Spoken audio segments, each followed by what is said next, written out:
வந்தது தெரியும் போவது எங்கே வாசல் நமக்கே தெரியாது.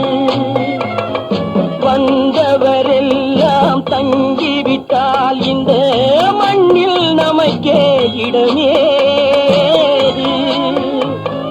வாழ்க்கை என்பது வியாபாரம், வரும் ஜனனம் என்பது வரவாகும், அதில் மரணம் என்பது செலவாகும். போனால் போகட்டும் போடா, போனால் போகட்டும் போடா.